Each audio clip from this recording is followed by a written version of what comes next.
Bueno, buenas noches a todos. Este es el tercer living de infectología.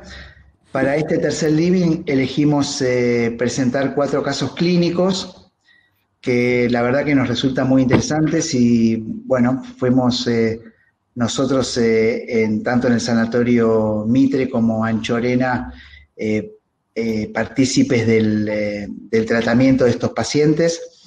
Para ver qué hubieran hecho en estas condiciones, invitamos a 2 expertos que la verdad que yo aprecio mucho y les quiero agradecer un montón por estar participando en el living.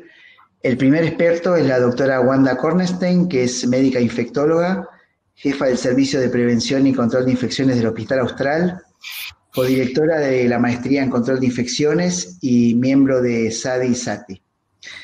El segundo invitado es el doctor Esteban Nannini, que es profesor adjunto de la Facultad de Ciencias Médicas de la Universidad Nacional de Rosario, infectólogo del Sanatorio Británico en Rosario e investigador independiente del CONICET en el Instituto IBICER de Rosario.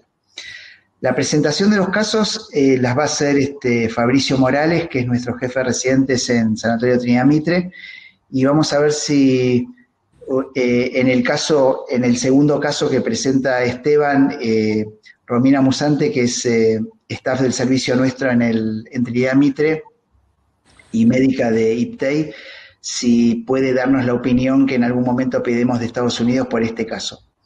Así que bueno, de nuevo muchas gracias por estar presentes en el living. Esteban, Fabri, ¿vos empezás con el primer caso? Dale, Javier, buenas tardes. Muchas gracias por la invitación. Ahí creo que se ve muy bien. Bueno, comenzamos con el primer caso clínico. Vamos a hablar de bacteriemia persistente por Staphylococcus aureus meticilino resistente. Se trata de una mujer joven de 48 años con antecedente de importancia, una cirrosis biliar primaria en el 2016 con múltiples complicaciones, encefalopatía grado 1 habitual, y nos situamos en agosto del 2017 cuando ingresa a nuestra institución por progresión de encefalopatía a grado 2 y 3 asociada a fiebre. En el laboratorio, como dato característico, estaba plaquetopénica, alteración de las enzimas hepáticas por 4 por 5, con una bilirrubina total de 22 y una directa de 15, un ELISA de cuarta generación para VIH negativo. Entonces, en ese contexto se le solicitan hemocultivos y se inicia un tratamiento empírico con piperacilina, tazobactam y vancomicina. Se le realiza una tomografía generalizada que, como dato positivo, presentaba un voluminoso derrame pleural derecho y líquido en los recesos abdominales. Se le realiza una punción lumbar, una pleurocentesis, una paracentesis, todas negativas para rescate de algún germen. Y fíjense, en los hemocultivos del ingreso se obtiene un resultado positivo, una bacteriemia continua por un Staphylococcus aureus meticilino resistente a gentamicina, eritromicina y TMS con una cima vancomicina de 1. Entonces, en ese contexto, rotamos el tratamiento antibiótico a vancomicina. Fíjense en el esquema de ahí abajo, el esquema secuencial a lo largo de los días. Fuimos solicitando hemocultivos de control cada 48 a 72 horas, todos con resultados positivos para el SAM-R. A su vez, fuimos solicitando exámenes complementarios en búsqueda de foco primario de la bacteriemia. Pedimos inicialmente ecocardiograma transtorácico, luego transesofágico, negativo para vegetaciones, una resonancia lumbosacra, porque la paciente a su ingreso había manifestado un dolor a ese nivel, pero sin ningún tipo de particularidad.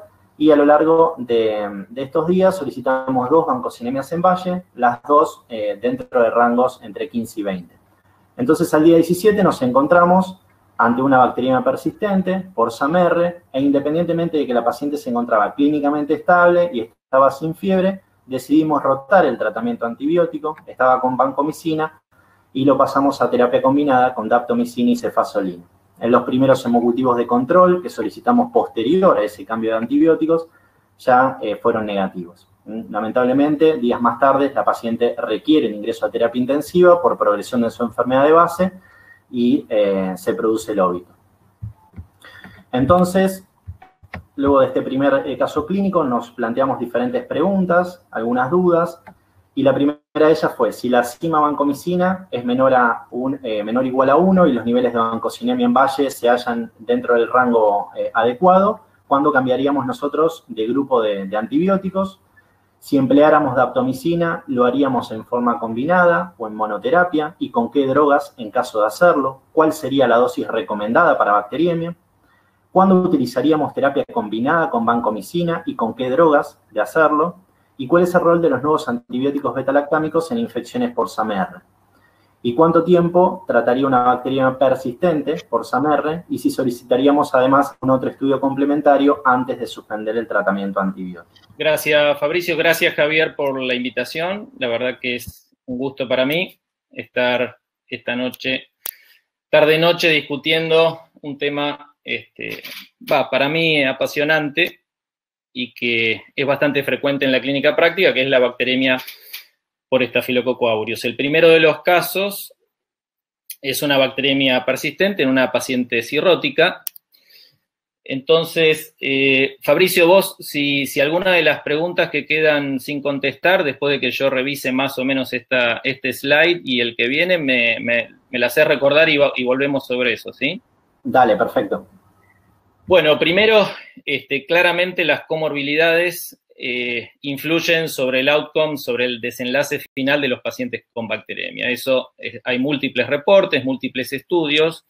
Lo que a veces no está tan claro es la bacteremia sin foco, que pareciera ser la de esta paciente, donde tiene un ET negativo, resonancia. Sin embargo, estuvo prácticamente más de 10 días antes del cambio de antibiótico bacteriémica.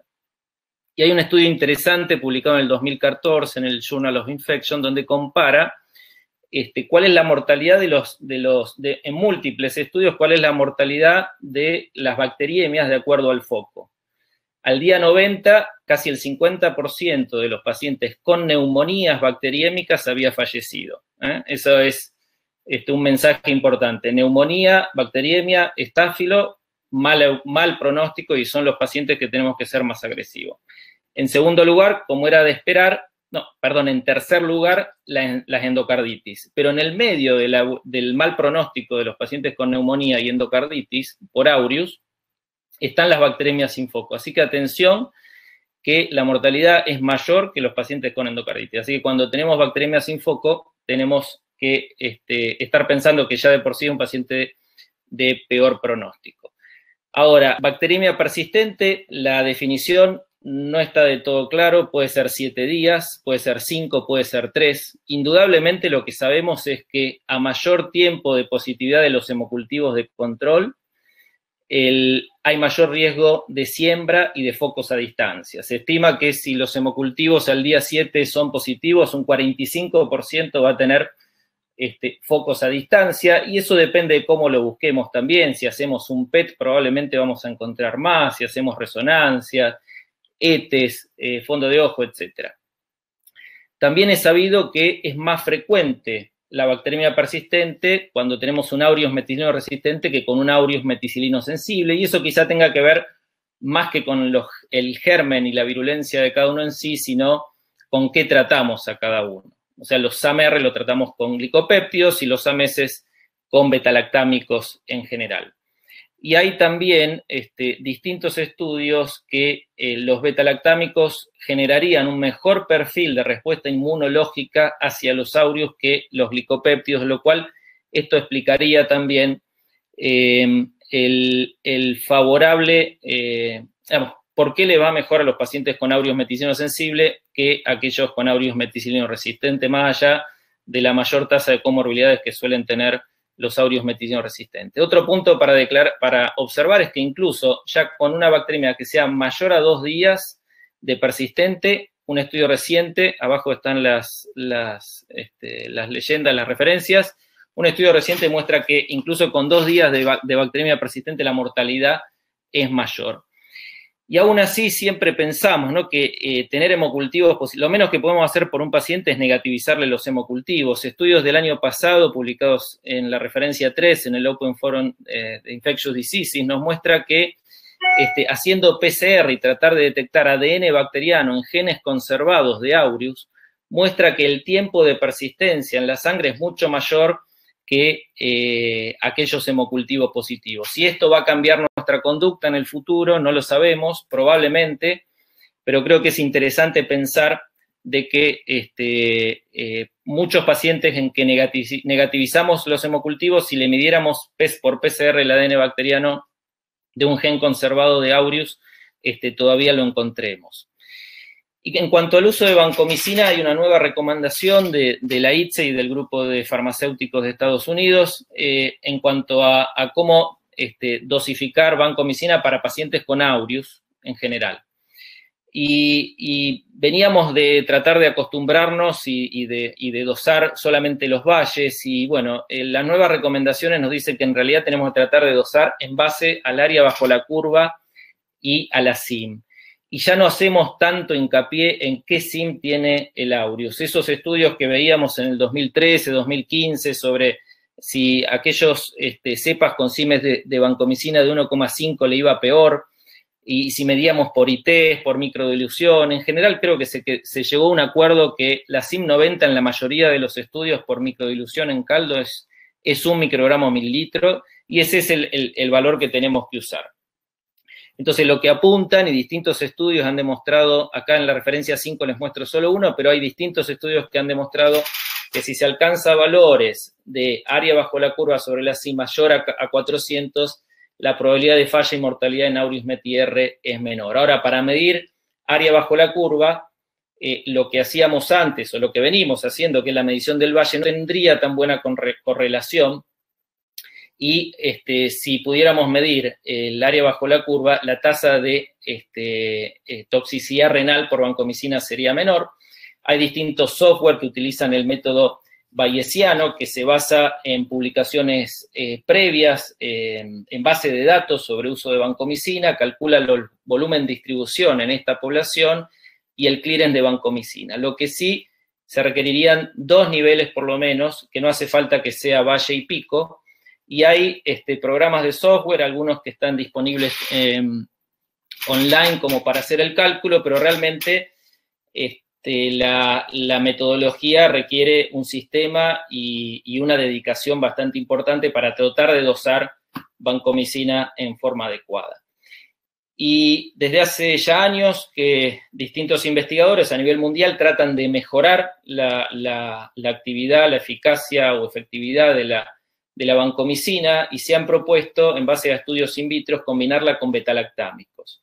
Así surgió el estudio Cámara 1, donde un pequeño grupo de pacientes, creo que eran 30 aproximadamente por cada uno, combinan en pacientes con bacteremia por aureus METI-R, utilizan vancomicina versus vancomicina más flucloxacilina. Y que demostraron que los días de bacteremia en los que usaron combinación habían disminuido. Y quizá esto también se explicaría por algo de lo que había dicho yo, que los betalactámicos podrían aumentar la actividad de los péptidos catiónicos humanos o las defensinas, aún contra los aureus meticilino resistentes. Entonces se planteó el estudio Cámara 2, que fue mucho más importante. En la cantidad de pacientes, hubo más de 170 pacientes por cada grupo, y este estudio tuvo que ser detenido por un tema de seguridad. Si bien los días de bacteremia fue menor en el grupo combinación, nuevamente penicilinas isoxicólicas, es decir, flucloxacilina, que no están disponibles en nuestro país, combinado con vancomicina, tuvieron un 23% de tasa de falla renal y un número importante de pacientes que requirieron terapia de reemplazo renal. 23 versus 6% vancomicina monoterapia. Es decir, el estudio tuvo que ser detenido por cuestiones de seguridad. En cuanto al uso de gentamicina, ya lo sabemos, se ha bastante erradicado el uso en las bacteremias, sí lo dejamos para la endocarditis protésica. Y en cuanto a la rifampicina, no puse la referencia, pero está fue publicado el año pasado el estudio ARREST, donde en el Reino Unido combinaban, hicieron un estudio grande, más de 300 por brazo, rifampicina versus placebo en bacteremia por Staphylococcus aureus, y demostraron que no añadió ningún beneficio a la utilización del glicopéptido o el betalactámico si era SAMese. La mayoría eran SAMeses, así que eran betalactámicos. En definitiva, rifampicina nuevamente la dejamos en general para las endocarditis protésica. Lo que sí es interesante que en el estudio ARREST, la tasa de recurrencia en aquellos que recibieron rifampicina fue significativamente menor. ¿Y qué es lo que nos puede estar sugiriendo esto? Esto me lo salté, que debería haberlo dicho al principio. Cuando nosotros hablamos de bacteriemia persistente, tenemos que pensar en Staphylococcus aureus como un germen intracelular. Hay múltiples estudios que demuestran una capacidad del aureus de sobrevivir dentro de células endoteliales, dentro del sistema retículo endotelial, de las células de Cooper. Cuando nosotros tenemos una bacteriemia por Escherichia coli en un paciente con pielonefritis, o si tenemos una neumonía neumocóxica bacteriémica, no le estamos pidiendo hemocultivos de control, y creo que en líneas generales nuestra terapéutica apunta a el tratamiento del aureus extracelular, y lo que tiene rifampicina, como ustedes recordarán, es que puede tener esa capacidad de tener mejor actividad, y es de los agentes más activos que actúan tanto en el biofilm, en la biopelícula, como dentro de la célula. Así que era el otro concepto que les quería dejar. Cuando hablamos de bacteriemia por estafilococo, pensemos que estamos ante una situación de un patógeno no solamente extracelular, sino también intracelular. Lo que falta estudiar, y de una colación del estudio Cámara 2, es la combinación de vancomicina no con flucloxacilina, que claramente es más nefrotóxica, sino con cefalosporina de primera generación como cefazolina.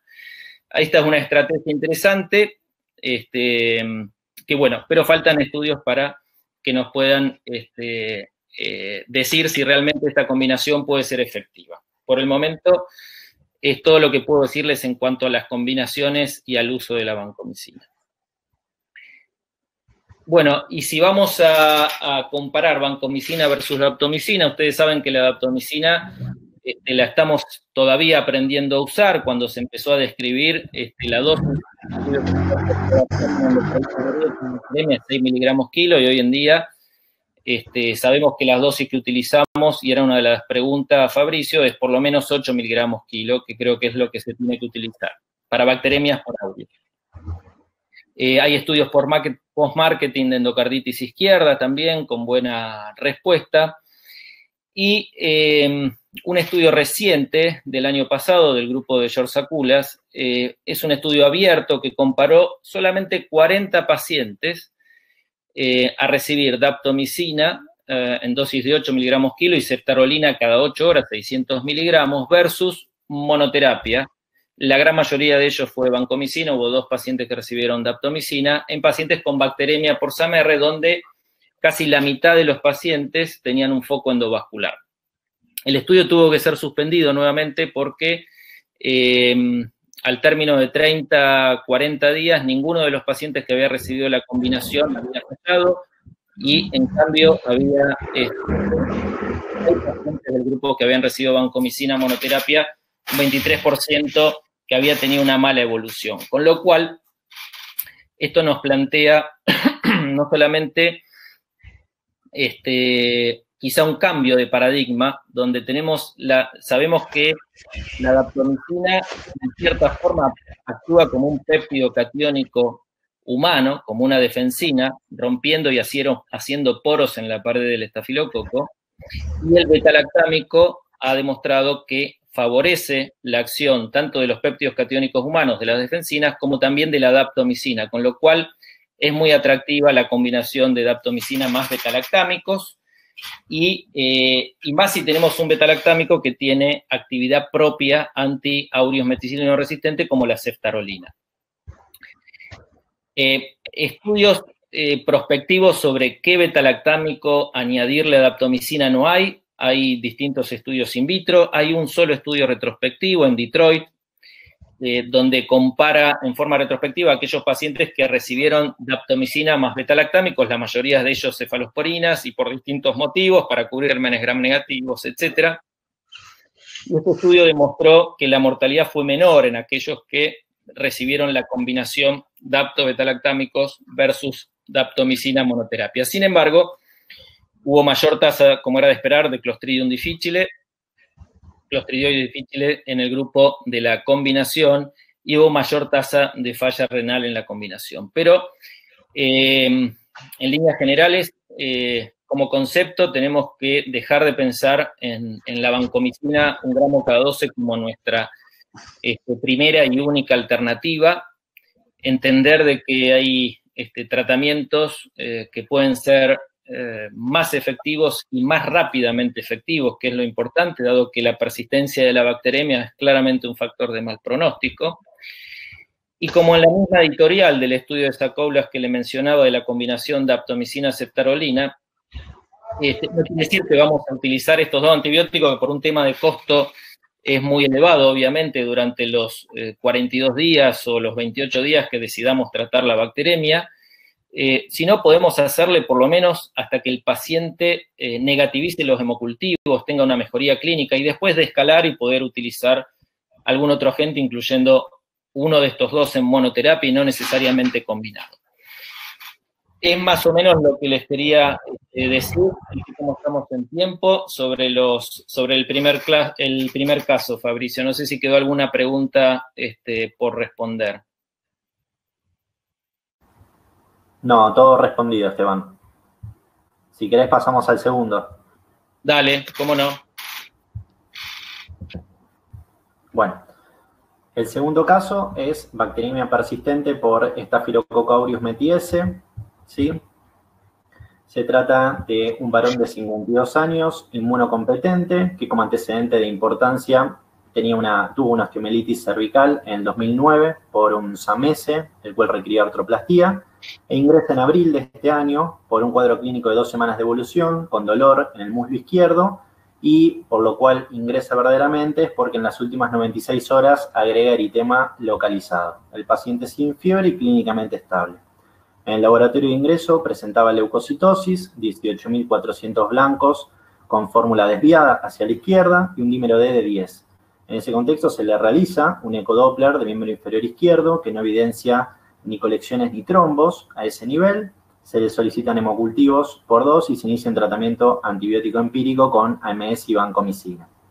Los hemocultivos del día 18, que son los de ingreso, y los 24 horas más tarde, evidencian el desarrollo de una bacteremia continua para SAMese, únicamente resistente a gentamicina. Entonces, lo que se hace es ajustar el tratamiento antibiótico a cefalotina. En búsqueda del foco primario se solicita un ecocardiograma transtorácico sin evidencia de vegetaciones y una tomografía sin evidencia de focos secundarios. Fíjense, más o menos como el caso clínico anterior, la secuencia de los hemocultivos positivos desde el día 18 hasta el día 27, siempre con desarrollo de Staphylococcus aureus meticinio sensible, únicamente resistente a gentamicina. La paciente, independientemente de que se encontraba clínicamente estable, se decide en ese momento cambiar el esquema que veníamos trayendo a un esquema combinado con cefazolina y ertapenem, y en los primeros hemocultivos de control que se solicitan el día 2 de mayo ya se obtienen hemocultivos negativos. A modo anecdótico, en la internación también le habíamos solicitado un PET-TC como otro estudio diagnóstico que evidenció, fíjense en las imágenes, dilataciones venosas trombosadas en la región inguinal izquierda asociado a TEP, que en el gráfico se puede ver con las zonas hipercaptantes hipermetabólicas, que no se habían visto con la ecografía. Entonces se inicia anticoagulación y continúa con el tratamiento antibiótico y tuvo evolución favorable. Entonces, en este caso clínico nos planteamos las siguientes preguntas. ¿Cuándo indicaría tratamiento combinado en bacteriemia por SAMese? ¿Cuál es la importancia de las dosis? ¿Y cuál es el rol del ertapenem en un esquema combinado? Y ahora sí, bueno, tenemos un caso de bacteremia persistente por SAMese con calificarla como una tromboflebitis séptica porque tenía hemocultivos positivos persistentes en tratamiento con cefalotina, y en un rescate con una combinación novedosa, digamos, que ha demostrado cierta actividad en el último año por lo menos. Entonces, los conceptos que tenemos que tener es que, primero, la cefalosporina de primera generación son nuestra primera herramienta y arma contra el aureus meticinio sensible, que no tenemos las penicilinas isoxazólicas o antiestafilocóxicas que están disponibles en la mayoría del resto de los países del mundo.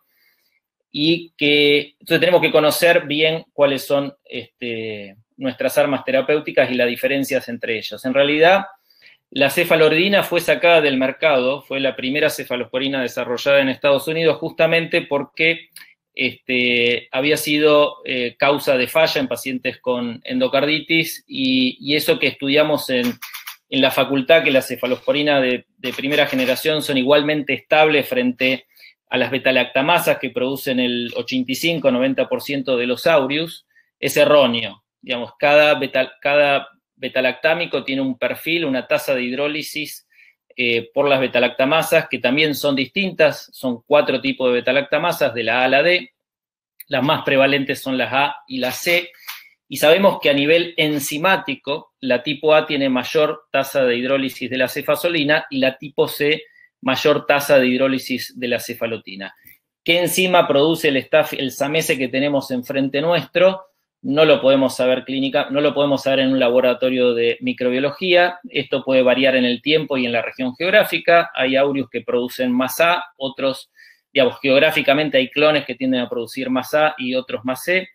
Y el impacto del efecto inóculo, que es un poco a lo que quería llegar más allá de las betalactamasas, es que si probamos en in vitro la sensibilidad de ciertos SAMESES a cefazolina, nos puede dar CIMES dentro del rango de sensibilidad, 0,5, 1, 2, pero cuando elevamos la cantidad de 10 a la 5 a 10 a la 7 de bacterias con la cual lo testeamos, muchas cepas aparentemente sabemos ahora que hiperexcretan la beta-lactamasa al medio y destruyen el beta-lactámico antes que pueda unirse a la PBP.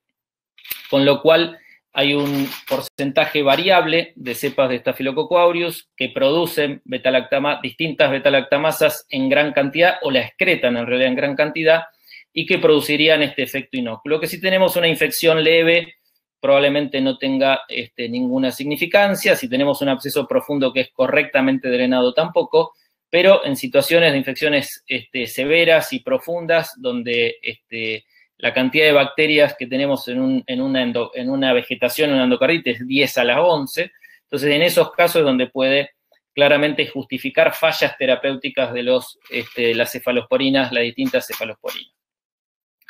Bueno, por eso la importancia del drenaje en toda infección por Staphylococcus aureus. Ya vimos que la cefalosporina de primera generación es nuestra primera opción. Y también que hubieron estudios, uno de los autores que más estudió fue Douglas Kernodle, todo este tema de las distintas betalactamasas, y él había demostrado que las infecciones postquirúrgicas, luego de que los pacientes reciban cefazolina como profilaxis, tenían una predominancia de betalactamasas de tipo A, lo cual tiene lógica desde el punto de vista de selección.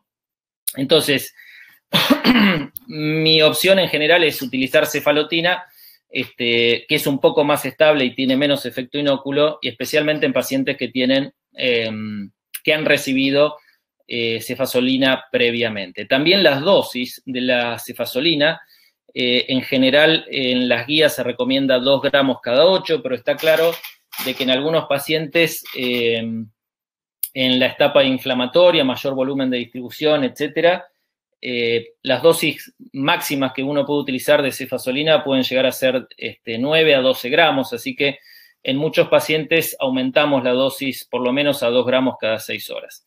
En Argentina, nosotros hicimos un estudio en el 2015 que estudiamos y encontramos en 50 cepas aproximadamente que un 20% tenía efecto inóculo a cefazolina. En el año 2018 se publica el estudio que ven en la última línea, que se realiza en 77 cepas aisladas de Argentina, donde predominó el tipo de betalactamasa tipo A, y que 54% de esas cepas tenían efecto inóculo a cefazolina in vitro, y cuando se analizó la respuesta, no sabemos bien si los pacientes fueron tratados con cefalotina o cefazolina, no está ese dato, pero la mortalidad fue significativamente mayor al día 30 en aquellos que tuvieron infección por cepas con efecto inóculo que aquellos que no lo tuvieron. Es decir, estar atento, van a ver hay muchas publicaciones que muestran que pueden mostrar que la cefazolina es igualmente activa a las penicilinas isoxaxólicas y que, sin embargo, siempre, cada tanto vemos pacientes que fallan a cefalosporina de primera generación, y no todos, pero una de las causas de la falla terapéutica puede ser la presencia de efecto inóculo. Entonces, ¿qué podemos hacer y qué conducta tomar cuando estamos frente a un paciente? Bueno, ya dijimos la importancia de disminuir el efecto inóculo.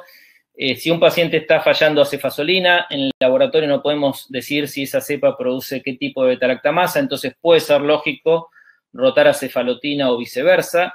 Ya hablamos de optimizar la dosis y probablemente infundir en forma prolongada, al ser un beta-lactámico, quizá también tenga un efecto beneficioso. El agregado de daptomicina puede ser una opción. El cambio a ceftarolina nosotros la estudiamos in vitro y en un estudio, en un modelo animal, donde demostró ser estable frente a beta-lactamasas y ser activa en un modelo animal de endocarditis.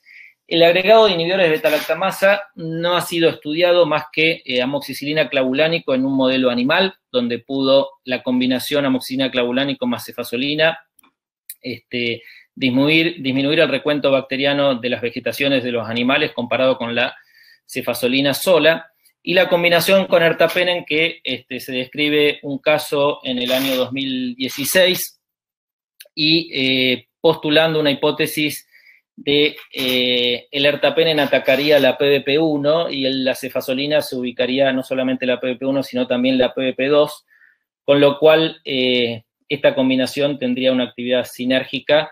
Y recientemente, como ven en la última referencia, la número 5, se publica en el Clinical Infectious Diseases de este año un artículo donde analizan 6 pacientes que... Ahí estoy. 6 pacientes que recibieron la combinación de cefazolina-ertapenem en presencia de bacteremia persistente por Zambeze y lograron revertirla. 3 de ellos tenían efecto inóculo, y se probó también en el modelo animal de endocarditis, y la combinación cefazolina-ertapenem logró prácticamente anular el crecimiento en el modelo animal. Hay otra postulación, otra hipótesis que podría tener que ver con una mayor actividad desencadenada por el ertapenem hacia las defensinas o los péptidos catiónicos humanos que mencionábamos anteriormente. En definitiva, estas son lo que podemos llevar a cabo. Me olvidé mencionar que con el grupo de Analía Miquetuc en La Plata tenemos 5 casos también de pacientes con bacteremia persistente que revirtieron al cambiar a ceftarolina, y bueno, estamos analizando una de esas cepas también para ver si tenía efecto inóculo. Creo que es un evento frecuente y que tenemos que tenerlo presente y pensar en estas distintas opciones ante un paciente que está con bacteremia persistente. Así que más o menos creo que esto era todo lo que tenía para decirles y bueno, Fabricio, no sé cómo seguimos. Esteban, tengo 2 o 3 preguntas cortitas y después, si te parece, le preguntamos a Romina Musante Perfecto, sí. Consulta de la última, que tuvimos la oportunidad de intercambiar algunos mails con Sacoulas. La primera pregunta era, ¿cuál sería la opción tuya para pacientes que tienen bacteremia persistente e infiltrado pulmonar? Yo diría endocarditis derecha por aureus. Sí, bueno, es aureus metiere. Recordemos que la daptomicina sirve para esos pacientes, no para la neumonía primaria, porque sabemos que es inactivada por el surfactante, pero pacientes por aureus metiere, si están bacteriémicos, preferiría en líneas generales, si no fuera por costo, usar mucho menos vancomicina para pacientes con bacteremia por aureus meticilino resistente, usar daptomicina. Y si uso daptomicina, tratar de combinarla con un beta-lactámico que puede ser cefazolina, idealmente ceftarolina, ¿no? Si el paciente está grave y séptico y tiene una bacteremia por Zambeze, me orientaría, si es posible, hacia esta combinación. Y de vuelta, no todo el tiempo de la duración del tratamiento, pero inicialmente cuando el paciente está más inflamado, séptico y más grave. Y otra pregunta es si tenés alguna forma práctica de medir el área bajo la curva ISIM, si podés compartir. Acá pregunta Mario Cutiño. Sí, hay una página web en cleancalc.com y ahí hay un formato donde uno puede entrar los datos del paciente, los horarios de administración, los minutos de infusión, los horarios donde uno toma la vancocinemia, y a partir de ahí sale todo un esquema muy gráfico de las distintas opciones y de acuerdo a qué área bajo la curva toma. La SIM que se utiliza es directamente 1. Eso quiero aclararlo, ya no estamos más que si es 0,5. La variación microbiológica es de una dilución, más o menos una dilución. Entonces, si tenemos una SIM de 0,5, en realidad puede ser 0,25, puede ser 1. Si tenemos una SIM de 1, puede ser 1,2. Obviamente que sí buscaría aquellos pacientes que han sido expuestos previamente a vancomicina, pueden tener infecciones por cepas con CIME más alta de vancomicina e incluso por cepas con CIME de 4 que ya son heteroresistentes. Obviamente que en esos casos obviaría absolutamente el uso de vancomicina en infecciones severas. Ahora, en el caso de bacteriemia persistente por Aureus metiese, lo que dicen es ¿por qué se usó la combinación cefalotina-ertapenem? ¿Vos la usarías inicialmente en un paciente séptico o lo ponés por paso, cefalotina y después esta combinación? Y es muy buena la pregunta, pero creo que no hay datos clínicos como para ya utilizar esta combinación. Yo esperaría más, por eso el último mensaje, estamos esperando el ensayo clínico. Hay un estudio francés que está que va a finalizar el año que viene, que está evaluando todavía un estudio randomizado, penicilina isoxazólicas versus cefazolina. Así que creo que nosotros, siendo uno de los países del mundo que solamente tenemos cefalosporina de primera, creo que estaríamos en condiciones de hacer un ensayo clínico de utilizar combinaciones con cefalosporina de primera de frente inicialmente y no esperar que el paciente que el paciente falle. Pero no me animaría todavía a utilizar, no lo usé nunca, de hecho, cefazolina, ertapenem, ¿no? Pero bueno, hay que ir viendo cuál es la evidencia que va surgiendo. Perfecto. Bueno, muchísimas gracias. Romy, ¿vos estás conectada para decir cuál fue el mail que te mandaron? Sí, acá estoy. ¿Me escuchan? Sí, perfecto. Hola, ¿qué tal? Buenas tardes. Bueno, en ese caso nosotros tuvimos en el 2016 un paciente joven con una bacteriemia persistente por Staphylococcus aureus meticilino sensible. Le habíamos iniciado tratamiento con cefalotina y al séptimo día persistía con la bacteriemia. Se le habían hecho ET que eran negativos, tenía focos secundarios. Y en ese momento le hicimos la consulta al doctor George Sakoulas a partir de un estudio que habíamos visto, era el tratamiento combinado de cefazolina y ertapenem, y él nos dio su punto de vista con respecto a este caso. Nos dijo que la primera opción era, bueno, sí, usar oxacilina. En el segundo caso, de persistir la bacteriemia, sí estaba de acuerdo en rotarlo a ertapenem cefazolina y sí usar 2 gramos cada 6 o cada 8, dependiendo si el paciente era obeso o no. Y como tercera opción, ceftarolina en combinación con daptomicina. Obviamente que drenar los focos que hubiera que drenar, no usar aminoglucósidos y no usar rifampicina solamente si hubiera estado controlada la bacteriemia. Y sí hizo mucho hincapié en seguir con PCR al paciente cada 48 a 72 horas, que si viéramos que la PCR iba disminuyendo, eso era un signo de buen pronóstico, que iba a aclarar pronto la bacteriemia. Y luego de 24 a 36 horas el paciente tuvo un clearance de la bacteriemia y bueno, tuvo buena evolución. Genial, Romy, muchas gracias. Muchas gracias, Esteban. Podemos pasar, si te parece, Fabri, a los casos de Wanda que le presentamos. Gracias, Esteban, de nuevo. Un placer. De nada. Dale, Javier. Placer mío. Perfecto. Bueno, de lo que vamos a hablar ahora es presentar un caso clínico de bacteriemia persistente por bacilos gram negativos multiresistentes. Se trata de una chica joven de 28 años, con diagnóstico en el 2017, una leucemia linfoblástica aguda de células B, refractaria a todo tipo de tratamiento quimioterápico hasta ese momento, con compromiso del sistema nervioso central. Ella oriunda de Tucumán.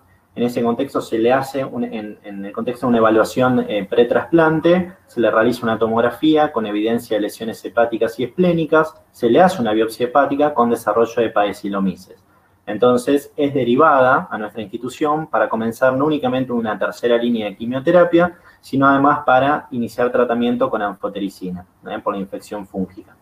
Ella cuando ingresa trixitopénica, neutropénica funcional con 36.200 blancos, 0% de polimorfonucleares, alteración de la función hepática sin alteración de la función renal.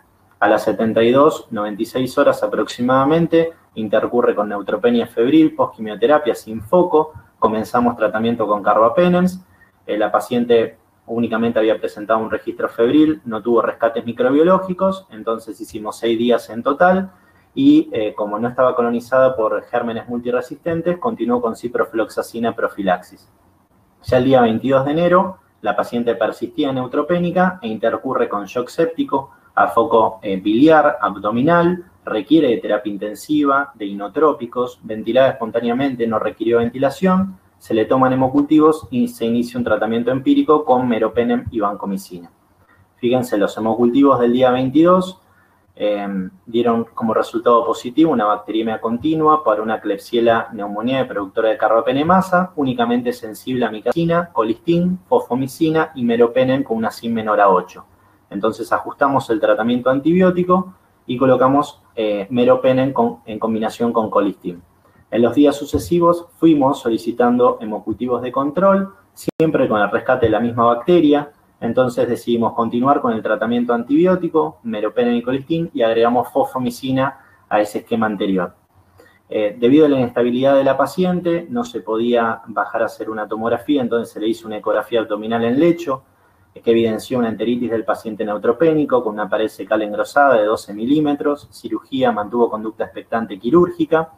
Seguíamos pidiendo hemocultivos de control, fíjense una diferencia de 8 días entre los primeros hemocultivos y los segundos, siempre con desarrollo de Klebsiella pneumoniae KPC, con la misma sensibilidad, pero ahora el meropenem tenía una SIM mayor a 16. Entonces, al triple esquema que nosotros habíamos iniciado, le agregamos una cuarta droga, en este caso amicacina, y la paciente a partir de ese cambio de tratamiento, ese agregado de amicacina, comenzó a mejorar clínicamente. Ya no presentó fiebre, pasó a sala general, pero permanecía neutropénica.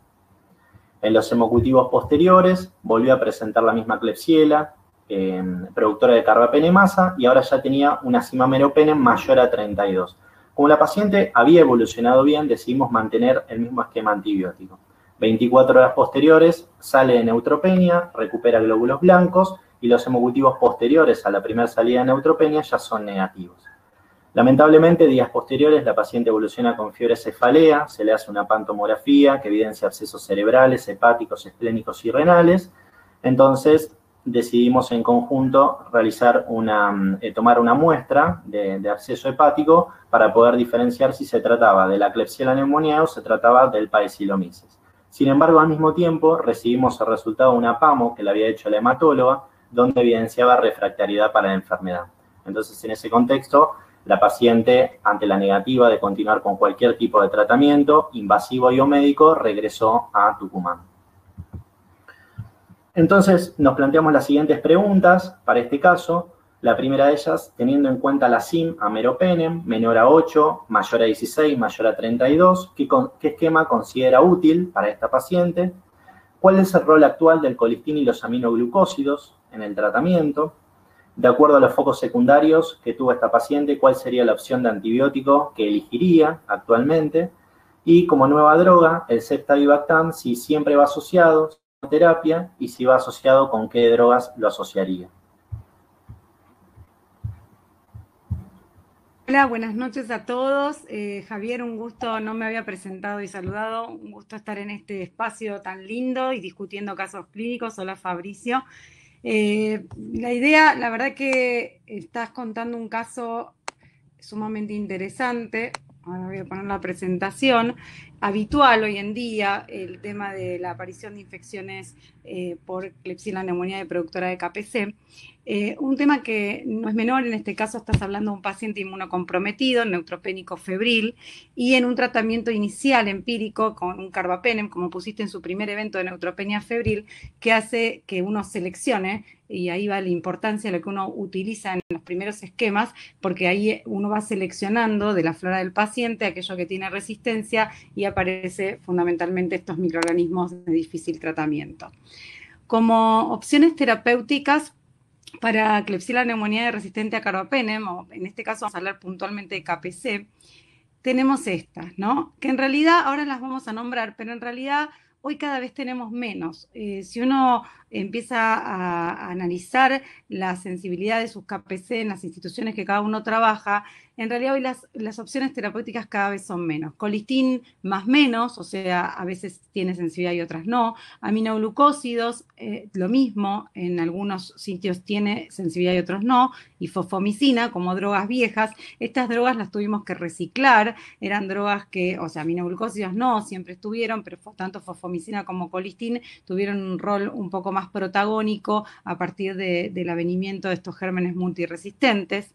También tenemos drogas tradicionales, pero con diferente administración, dosis o asociación, como vos bien nombrás el meropenem, digeciclina, y también vamos a darle un espacio al doble carbapenem. Y también tenemos nuevas drogas como ceftazidime avibactam, Astreonam avibactam, que lamentablemente nosotros no tenemos avibactam solo, así que el esquema es ceftavi astreonam, digamos, y mipenem relebactam y meropenem vaborbactam, que son las drogas que vendrán en poco tiempo. Con respecto a lo que vos me preguntaste puntualmente sobre el tema de la cima meropenem, como vos decís bien en el caso clínico, al inicio la paciente tiene una cima meropenem menor a 8. Entonces ya hay bastantes estudios publicados con respecto a la cima meropenem y el éxito. En este estudio se habla sobre la sobrevida del tratamiento combinado con meropenem en bacteriemias por KPC, y uno puede ver si uno tiene un tiempo mayor al 40, un tiempo por encima de la CIM mayor al 40%, con una CIM de 2, de 4 y de 8, que se llega realmente hasta un 95% por tiempo encima de la CIM, la sobrevida es mayor al 75% cuando la CIM a meropenem es menor a 8. En cambio, cuando uno va incrementando el valor de CIM de 16, 32 y 64, esa sobrevida es menor, y esto es importante tenerlo en cuenta. O sea que hoy ya aprendimos que tenemos que preguntar cuál es la CIM a meropenem y saber que quizás mayor a 8 ya no sería una opción adecuada o una opción que permita una seguridad con respecto a la sobrevida. Y acá en este caso puntual que vos comentaste, tenemos el agregado que el paciente no tiene inmunidad, o sea, es un neutropénico, por lo tanto yo te diría que más allá de una cima 8 en este paciente no utilicen meropenem. Es importante, los trabajos de Tumbarello refuerzan esto, los conocemos todos con respecto al tratamiento combinado con meropenem y la disminución de la caída en la sobrevida de los pacientes si no asociado con carbapenem, pero sí también es importante saber que hay estudios de Bassetti que hablan de que él lo utiliza con CIMs de meropenem de 16 o 32, pero siempre que él monitoriza o hace monitoreo terapéutico de drogas para poder saber en qué target está. Entonces, yo creo que con las herramientas que tenemos hoy en este momento en Argentina y la resistencia tan alta que tenemos, creo que utilizaría meropenem combinado siempre y cuando la CIM sea menor o igual a 8. También cuando uno piensa, bueno, meropenem versus colistin, este es un trabajo ya emblemático de Van Duyn, donde aprendimos supimos y conocimos el efecto de las nuevas drogas como ceftazidime avibactam versus colistin monoterapia. Estamos hablando de que si yo tengo una cepa de KPC mayor, una CIM mayor a 16, 32, le estábamos dando monoterapia, muchas veces con colistin o colistin fosfomicina, y uno ya ve que con los nuevos tratamientos la mortalidad es claramente diferente. Ceftazidime avibactam como nueva droga tiene una mortalidad a 30 días del 9% versus colistin como monoterapia que es un 32%. Y yo siempre y hace tiempo que insisto mucho en jerarquizar, ¿no? ¿Qué pensar en cada paciente? O sea, si bien los scores o los algoritmos no son categóricos, no es que uno los tiene que seguir a rajatabla, sino que simplemente nos alertan o nos hacen pensar en un riesgo mayor o que un paciente tenga un riesgo mayor. Lo utilizamos, el Candida Score lo utilizamos para ver qué paciente necesita seguir estudiándose la posibilidad de que tenga una candidemia, y en KPC hay scores como son el de Janela, junto con el Increment. El de Janela fundamentalmente es el que dice cuál es el riesgo de un paciente colonizado por KPC que desarrolle una bacteriemia por KPC, y utiliza como conceptos importantes la admisión a terapia intensiva, quimioterapia, procedimientos invasivos, sitios positivos para KPC más allá del rectal. Los divide en dos categorías, y entonces si tenemos menor de 7 y el paciente está colonizado por KPC, tiene bajo riesgo de bacteriemia, y si tiene mayor o igual a 7, el riesgo de bacteriemia es mayor. Y ahí le sumamos un punto más que es importante tener en cuenta: aquel que tiene bacteria o que uno presume que puede tener una infección por KPC.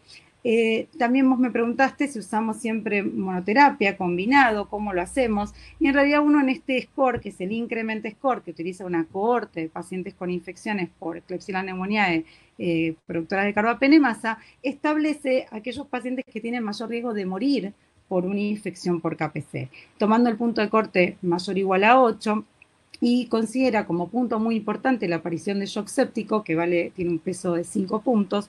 Después está el score de bacteriemia de Pitt, el score de Charlson para ver las comorbilidades que tiene el paciente, la bacteriemia de origen distinta, que sea biliar o urinaria, y si el tratamiento empírico fue inapropiado. Yo creo que esto lo que quiero decir, y no para marearlos demasiado, sino que uno tiene que empezar a categorizar a los pacientes. Uno tiene el riesgo de infección y le va a dar un tratamiento empírico inicial, muchas veces cubriendo KPC, pero también tener en cuenta quién es a quién que se beneficia con monoterapia o con tratamiento combinado. Este score de Increment y también tiene que ver mucho con lo que estamos viendo en la práctica cotidiana, que cada vez más hay resistencia a colistin. Entonces, este score de Increment fue validado el año pasado por una cohorte que se llama CAPECOR, que se hizo en el Hospital de Reina Sofía, en España, y ellos también, que tenía esa cohorte la característica de tener KPC resistente, obviamente a carbapenem, con SIM mayor o igual a 32, y aparte la resistencia a colistin. Y en ese caso también mostraban que el tratamiento combinado era beneficioso con respecto a la monoterapia. Este score tuvo una sensibilidad del 96%, o sea, la validación, pero una especificidad entre 50 y 55%. Creo que un poco para ir con tus preguntas, entonces SIM a meropenem sabemos que no habría que usar meropenem si la SIM es mayor a 8, o sea, mayor a 16, mayor o igual a 16. El rol del colistin y aminoglucósidos, el rol del colistin y el aminoglucósido es acompañando. Tenemos que tratar de tener drogas activas. Preferimos colistina en foco de bacteriemia, neumonía asociada a ventilador o foco pulmonar. Preferimos fofomicina para el foco urinario, igual que el aminoglucósido, y preferimos la tigecyclina para el foco intraabdominal. O sea que estas drogas tendrían que estar combinadas, porque es lo que sabemos hoy en día para disminuir la mortalidad, y más sabiendo que meropenem no tengo la sensibilidad de meropenem para usarla. Colistina, aminoglucósidos yo trato de no usar. Realmente a mí me parece que la nefrotoxicidad es un valor importante que tenemos que tener en cuenta, por lo tanto trato de asociar, si hay sensibilidad a fofomicina o a tigecyclina, hacer asociaciones entre estas drogas y no con colistina, aminoglucósidos, y dependiendo del foco, como les acabo de mencionar. Y es importante entonces tener en cuenta que hoy con las nuevas drogas, como ceftazidimab y Avibactam, estamos tratando o intentando suplir un déficit que podemos tener por no disponer de esta nueva droga. Pero hoy sabemos que la eficacia de esta droga es muy alta para el tratamiento puntualmente de KPC, y vos me preguntaste si sola o combinada, y en este estudio tratan de responder esa pregunta que vos estás diciendo, que no es fácil de responder, porque en realidad como nosotros tenemos en la cabeza metida que KPC se trata en forma combinada porque baja la mortalidad, al tener una droga nueva que entra en juego, tenemos que volver a aprender si esto es así.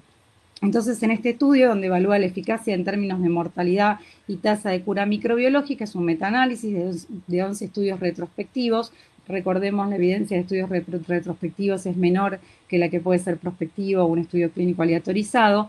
Incluye 396 pacientes, 202 recibieron terapia combinada, y esa combinación fue colistin, tige, aminoglucósidos, fosfo e incluso ciprofloxacina, porque realmente tenían sensibilidad, y en este corte también se trataban pseudomonas.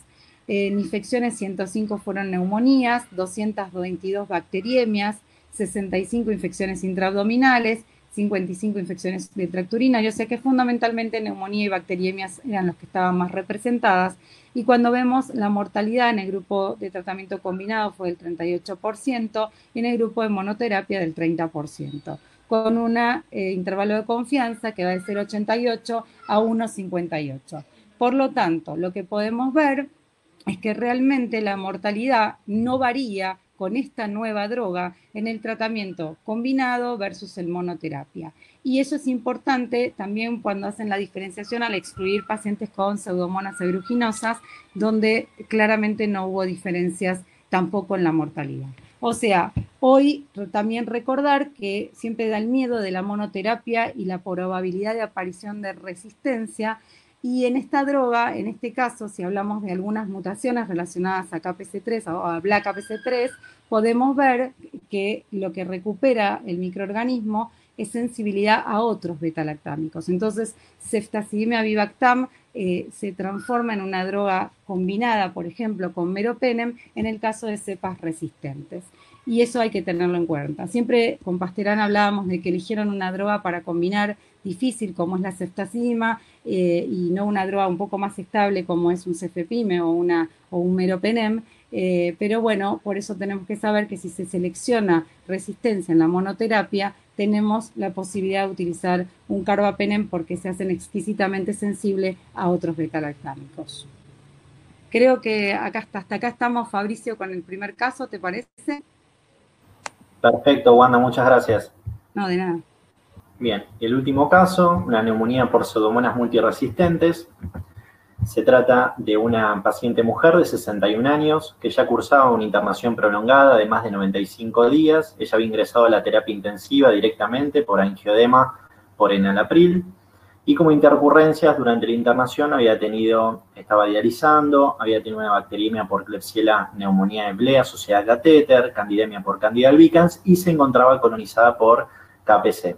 Ya el día más 96 intercurre con fiebre, deterioro hemodinámico, aumento de las secreciones respiratorias, reconexión RM, disminución de la PAFI. Fíjense, esta es la radiografía de tórax frente en lecho, donde se observa opacidad vivasal a predominio izquierdo con tendencia a la consolidación. En el laboratorio leucocitosis, y se le toman hemocultivos y PAL con muestra representativa con desarrollo para pseudomonas aeruginosas. Únicamente sensible a micacina, colistin y ceftalozanotazo.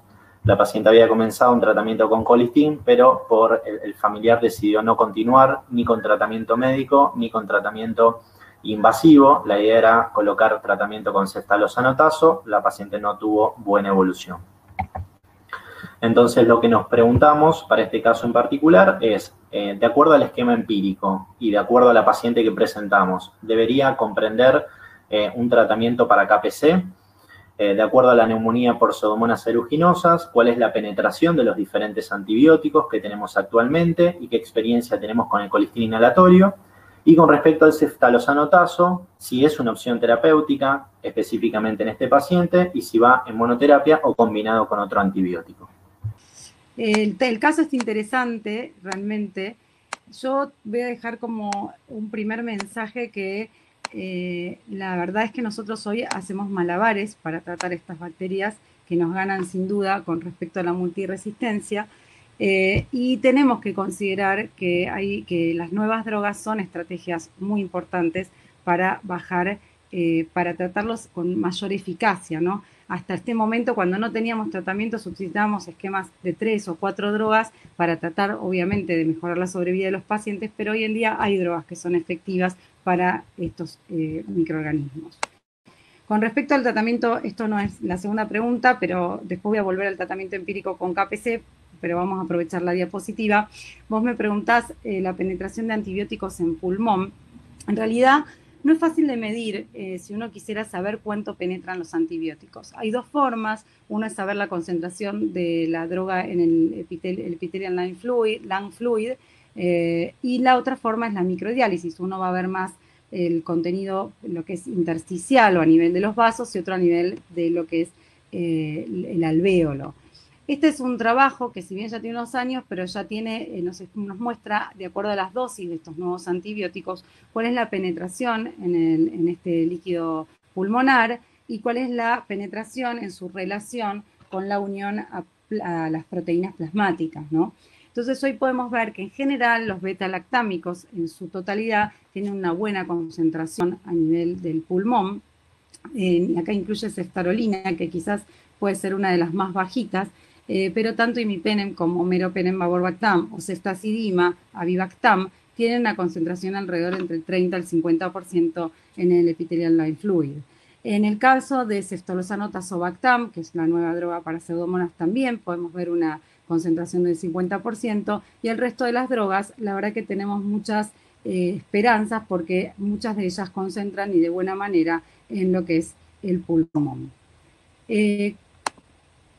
Ahora, hoy tenemos que pensar qué hacemos con estos pacientes, en principio, que tienen una neumonía, en un paciente colonizado por multiresistentes, y que tiene que llegar la mejor concentración a pulmón. Entonces, estos ya trabajos y agregado a que es un paciente crítico. En realidad, hoy sabemos, y ya lo sabemos hace tiempo, que tenemos que considerar situaciones puntuales de los antibióticos, aquellos que son hidrofílicos versus los lipofílicos, aquellos que tienen tiempo dependencia, concentración dependencia, todo lo que tiene que ver con su farmacocinética y farmacodinamia. Entonces, y teniendo en cuenta en este caso cuál es la penetración pulmonar específica que tiene ese antibiótico en el sitio de infección, sumado a la SIM del microorganismo. A esto mismo, y en este caso mismo cuando vos lo planteás, tenemos la idea de un paciente crítico, y ahí el paciente crítico tiene distinto volumen de distribución, un clearance renal que puede ser un riñón hiperfiltrante o una disfunción renal, puede también tener alteración hepática, y hoy sabemos que hay menor concentración de antibióticos en el pulmón, en el paciente crítico, porque hay alteraciones en la permeabilidad del pulmón, los antibióticos sufren una dilución de su concentración por este mayor volumen de distribución, y muchas veces hay interrupción de los sistemas de transporte. Por lo tanto, hoy realmente es un desafío tratar una neumonía asociada a ventilador o una neumonía en la terapia intensiva y en un paciente en shock séptico, como vos lo describiste, porque todos estos mecanismos los conocemos, sabemos que existen, pero no muchos los podemos medir. Y es importante tenerlos en cuenta en el momento que vamos a elegir un tratamiento antimicrobiano. Con respecto a los antibióticos, entonces, perdón. Con respecto entonces a estos antibióticos, también tenemos que saber, y por todo lo que les comentaba, cómo tiene que ser esa dosis que le vamos a dar. Ya aprendimos que la dosis tiene que ser dosis altas, muchos de ellos requieren infusión continua o infusión prolongada, fundamentalmente en los beta-lactámicos, y en este caso, en esta tabla, podemos ver en diferentes estudios, estas son revisiones de diferentes estudios, cuál es el pico y la media de concentración pulmonar en el fluido pulmonar de los antibióticos beta-lactámicos como piperacilina tazobactam, que tiene un pico aproximadamente del 46% y una mediana del 84%, o sea, su concentración a nivel del fluido pulmonar. Lo mismo pasa con carbapenem, que es bastante alta, y en este caso, ceftazidime es uno de los antibióticos que más baja concentración tiene a nivel pulmonar, comparado con el resto de los beta-lactámicos. Y por el otro lado, sí sabemos y conocemos muy bien, porque hemos trabajado con las quinolonas tienen altísima concentración pulmonar, los glicopéptidos, que lo traigo también a colación de los casos de Esteban, la concentración pulmonar es bastante baja a nivel del fluido, del epithelial lining fluid, entonces realmente ahí tenemos que pensar cuando tenemos neumonías por cocos, y las oxazolidionas también tienen buen alto volumen. Con esto, ¿qué quiero decir? Que cuando elegimos un tratamiento en neumonía, tenemos que considerar los parámetros intrínsecos del paciente, que es la posibilidad de que el paciente esté sufriendo diversas situaciones relacionadas a su shock séptico, a su situación hemodinámica, a su comorbilidad, a su disfunción hepática, disfunción renal, al volumen de distribución aumentada, a su clearance aumentado, o sea, tenemos que tener en cuenta todo eso, y a su vez tenemos que tener en cuenta el microorganismo que vamos a tratar y, por supuesto, la mejor dosis o formulación terapéutica para tener un parámetro PKPD adecuado. Y ahí entra el juego lo que vos me preguntaste, el tema del colistin inhalado. El colistin inhalado siempre es muy tentador porque uno dice, bueno, le estoy dando antibiótico en el lugar donde tiene la infección y en este caso el colistin podría tener acción frente a Acinetobacter baumannii, Pseudomonas aeruginosa, así que debería ser una linda opción. En este trabajo es una revisión sistemática y un metaanálisis de 2 estudios que le hace al equipo de Falagas, que incluye 373 pacientes con colistin inhalado, 8 tuvieron neumonía asociada a respirador, 2 traqueobronquitis, le daban dosis diaria de colistin inhalado y ellos vieron que tenía una mortalidad global del 33%, con un éxito clínico del 70% y una erradicación microbiológica del 71%.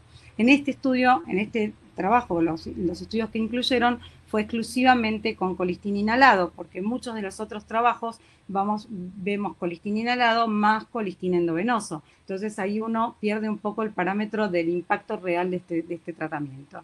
Si bien los resultados parecerían ser muy buenos, insiste el equipo en que hay que ser muy considerado en el modo de administración de la colistina para el tratamiento de estas infecciones del tracto respiratorio, fundamentalmente tratado por multiresistente.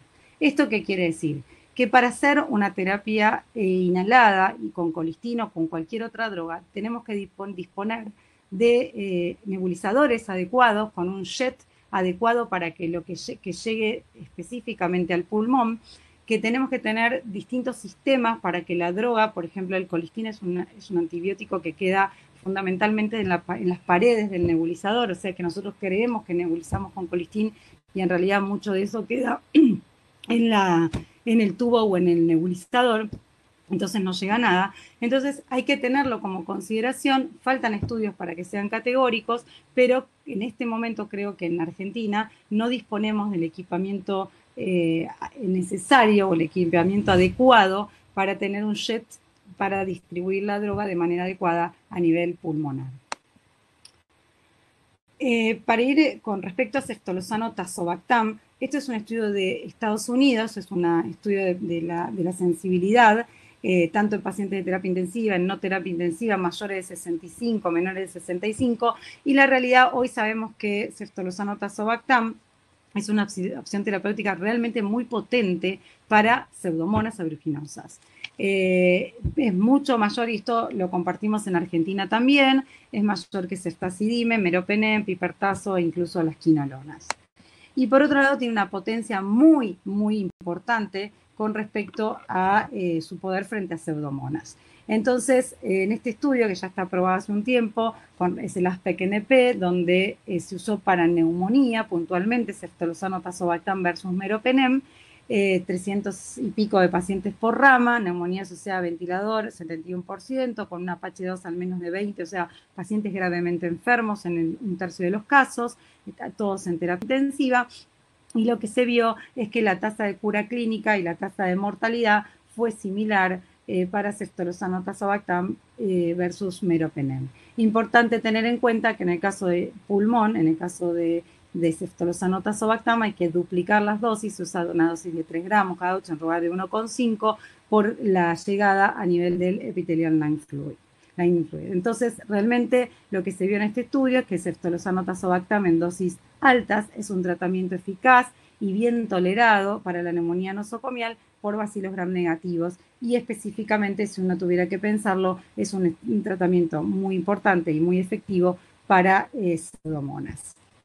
Una experiencia que hicimos en Argentina, tratando de recolectar los primeros 45 pacientes que habían recibido ceftolozano tazobactam, nosotros lo usamos acá para Pseudomonas, la sensibilidad, el 90% fue sensible, en un 10% no tuvimos el dato, no porque no lo sea, y ahí incluimos neumonía nosocomial, infección osteoarticular, infección osteoquirúrgico. Se usó muchas indicaciones off-label, porque en realidad cuando tengo pocas opciones terapéuticas, como vos comentaste en el caso clínico, solamente tengo amica, colistin y ceftolozano tazo para tratar pseudomonas aeruginosa, en realidad el mejor tratamiento disponible va a ser ceftolozano tazobactam con ese perfil de sensibilidad.